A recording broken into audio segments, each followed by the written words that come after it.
آپ نے سورج کو پایا، محسوس کیا کہ وہ عین چشمے کو بھی کہتے ہیں اور مطلق پانی کو بھی کہتے ہیں، سمندر کو بھی کہتے ہیں. اصل اطلاق تو اس کا چشمے پر ہوتا ہے، لیکن اس کا عربی لغت میں ہی ہر طرح کے پانی پر بھی اس کا اطلاق ہوتا ہے. تو زیادہ تر مفسرین اس طرف گئے ہیں کہ اس سے مراد ہے سمندر، یعنی سمندر میں ڈوبتا ہوا پایا. مطلب یہ کہ آگے آبادی ختم ہو رہی تھی اور آپ مزید آگے جا نہیں سکے، تو آپ نے اس کو ہمآ سے نکلا ہے. ہمآ عربی میں کوئلے کو کہتے ہیں، گرم کوئلہ جو نا سیاہ.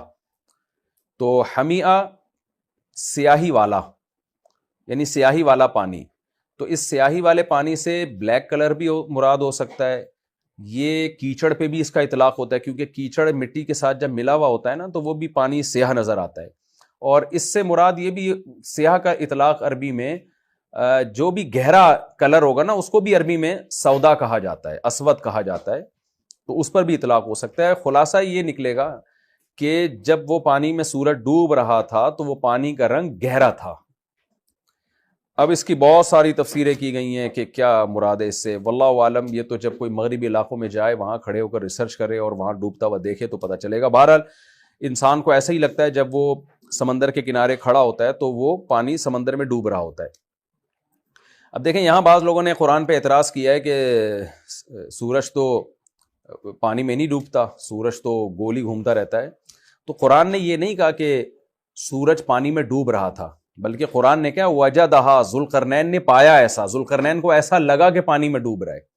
تو یہ میں سمجھتا ہوں خود قرآن کی صداقت کی دلیل ہے کہ اس وقت دنیا یہ سمجھتی تھی کہ سورج کوئی خاص جگہ ہے جہاں جا کے غائب ہو جاتا ہے اور پھر مشرق سے طلوع ہوتا ہے، کسی جگہ سے نکل رہا ہوتا ہے. اس وقت دنیا، جب اسلام دنیا میں آیا تو اتنی زیادہ، خاص طور پہ عرب کے بدوؤں کے پاس، عربوں کے پاس اتنی نالج نہیں تھی کہ زمین گول ہے اور سورج اسی طرح چکر لگائے چلا جا رہا ہے. عربوں کے پاس کم از کم اتنی نالج نہیں تھی. ہو سکتا ہے یونان میں اور ادھر ادھر علاقوں میں وہاں کے سائنسدان یہ بات جان گئے ہوں، لیکن عربوں کے پاس نالج نہیں تھی. یہ آیت قرآن مجید کی معجزے کی اور بلاغت کی کتنی بڑی دلیل ہے. قرآن یہ بھی تو کہہ سکتا تھا حتی اذا بلغ مغرب الشمس، یہاں تک کہ جب ذوالقرنین مغربی علاقے کی طرف پہنچے جہاں سورج غروب ہوتا ہے، تو تغرب فی عین حمیۃ، سورج غروب ہونے لگا پانی کے اندر. وجدہ کا لفظ اگر قرآن نہ لے کر آتا نا تو قرآن کی آیت سائنسی اصولوں کے بالکل خلاف ہو جاتی. عرب تو مان لیتے کہ سورج غروب ہوتا ہے سمندر کے اندر، لیکن یہ سائنس اس کو غلط ثابت کر دیتی ہے آج کے دور میں. تو قرآن نے اس وقت بھی جو ایکسپلین کیا ہے سائنسی اصولوں کو، ان میں یہ رعایت کی ہے کہ کل 1400 سال کے بعد جا کے قرآن کی کسی آیت پر کوئی سائنٹسٹ بھی انگلی نہ اٹھا سکے. اس لیے قرآن نے الفاظ یہ کہے وجدہا، ذوالقرنین کو ایسا لگا کہ وہ پانی میں ڈوب رہا ہے. آپ آج بھی ساحل سمندر پہ کھڑے ہوتے ہیں مغرب کی طرف رخ کر کے تو آپ کو ایسا لگتا ہے کہ سورج پانی کے اندر ڈوب رہا ہے. تو آپ دیکھیں کہ اگر نبی صلی اللہ علیہ وسلم اللہ کے سچے نبی معاذ اللہ نہ ہوتے تو آپ یہ یوں آیت پڑھ دیتے کہ سورج پانی میں ڈوب رہا تھا، لیکن آپ صلی اللہ علیہ وسلم پر اللہ کی طرف سے کلام نازل ہوا اور اللہ کو کے علم میں یہ بات تھی کہ سورج پانی میں ڈوبتا نہیں ہے. اس لیے اللہ تعالیٰ نے پہلے ہی فرما دیا کہ ذوالقرنین کو ایسا لگا کہ سورج پانی میں غروب ہو رہا ہے. وجد عندها قوما، تو وہاں آپ نے مغرب شمس میں یعنی زمین کے انتہائی مغرب کی جانب ایک قوم کو پایا، لوگ آباد تھے وہاں پہ.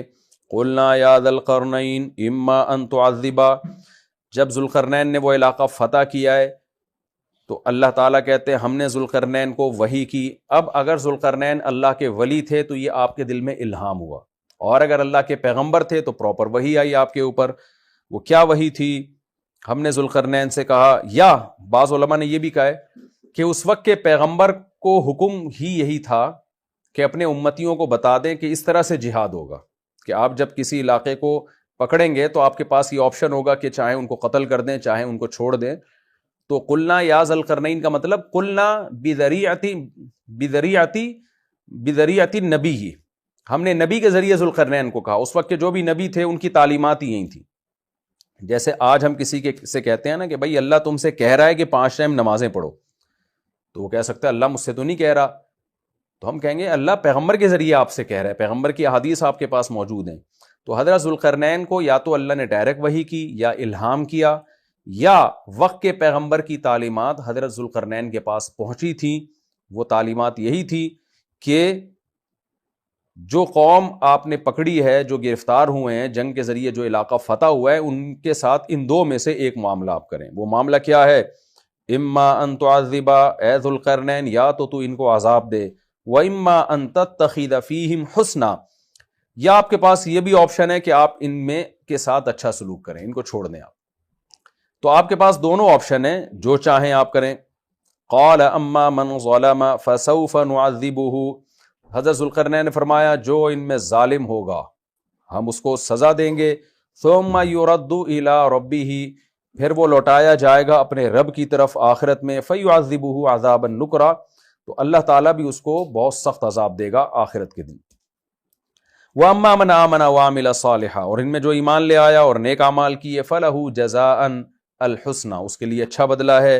وَسَنَقُولُ لَهُ مِنْ أَمْرِنَا يُسْرًا، اور ہم عنقریب اس کے لیے اچھا معاملہ کریں گے، اس کو اور نوازیں گے ہم. دیکھیں دنیا میں جہاد جب بھی ہوتا ہے نا، چاہے یہودیوں نے کیا ہو، چاہے عیسائیوں نے کیا ہو، چاہے مسلمانوں نے کیا ہو، تو جہاد کی دو قسمیں ہیں. ایک دفاعی جہاد کہلاتا ہے اور ایک اقدامی جہاد کہلاتا ہے. دفاعی جہاد کا مطلب یہ ہوتا ہے کہ کسی قوم نے آپ پہ حملہ کیا تو ظاہر ہے آپ نے دفاع کرنا ہے، جیسے تیسے ممکن ہو اپنا ڈیفینس کرنا ہے. اس جہاد کو ساری دنیا جائز سمجھتی ہے، آپ کا ذاتی حق سمجھتی ہے.